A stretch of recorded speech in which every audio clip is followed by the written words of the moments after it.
جو لوگ ہمارے نازل کیے ہوئے واضح بیانات اور ہدایات کو ہمارے بیان کر دینے کے بعد بھی چھپاتے ہیں، ان پر اللہ بھی لعنت کرتا ہے اور تمام لعنت کرنے والے بھی لعنت کرتے ہیں، علاوہ ان لوگوں کے جو توبہ کر لیں اور اپنے کیے کی اصلاح کر لیں اور جس کو چھپایا ہے اس کو واضح کر دیں،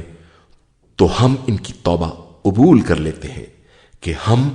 بہترین توبہ قبول کرنے والے اور مہربان ہیں۔ جو لوگ کافر ہو گئے اور اسی حالت کفر میں مر گئے، ان پر اللہ، ملائکہ اور تمام انسانوں کی لعنت ہے، وہ اسی لعنت میں ہمیشہ رہیں گے کہ نہ ان کے عذاب میں تخفیف ہوگی اور نہ انہیں مہلت دی جائے گی، اور تمہارا خدا بس ایک ہے، اس کے علاوہ کوئی خدا نہیں، وہی رحمان بھی ہے اور وہی رحیم بھی ہے۔ بے شک زمین و آسمان کی خلقت، روز و شب کی آمد و رفت، ان کشتیوں میں جو دریاؤں میں لوگوں کے فائدے کے لیے چلتی ہیں، اور اس پانی میں جسے خدا نے آسمان سے نازل کر کے اس کے ذریعے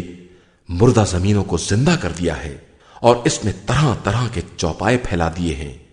اور ہواؤں کے چلانے میں اور آسمان و زمین کے درمیان مسخر کیے جانے والے بادل میں صاحبان عقل کے لیے اللہ کی نشانیاں پائی جاتی ہیں۔ لوگوں میں کچھ ایسے لوگ بھی ہیں جو اللہ کے علاوہ دوسروں کو اس کا مثل قرار دیتے ہیں اور ان سے اللہ جیسی محبت بھی کرتے ہیں، جبکہ ایمان والوں کی تمام تر محبت خدا سے ہوتی ہے۔ اور اے کاش ظالمین اس بات کو اس وقت دیکھ لیتے جو عذاب کو دیکھنے کے بعد سمجھیں گے کہ ساری قوت صرف اللہ کے لیے ہے اور اللہ سخت ترین عذاب کرنے والا ہے۔ اس وقت جب کہ پیر اپنے مریدوں سے بیزاری کا اظہار کریں گے اور سب کے سامنے عذاب ہوگا اور تمام وسائل منقطع ہو چکے ہوں گے، اور مرید بھی یہ کہیں گے کہ اے کاش ہم نے ان سے اس طرح بیزاری اختیار کی ہوتی جس طرح آج یہ ہم سے نفرت کر رہے ہیں۔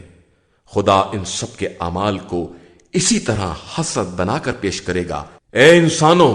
زمین میں جو کچھ بھی حلال و طیب ہے اسے استعمال کرو اور شیطانی اقدامات کا اتباع نہ کرو کہ وہ تمہارا کھلا ہوا دشمن ہے۔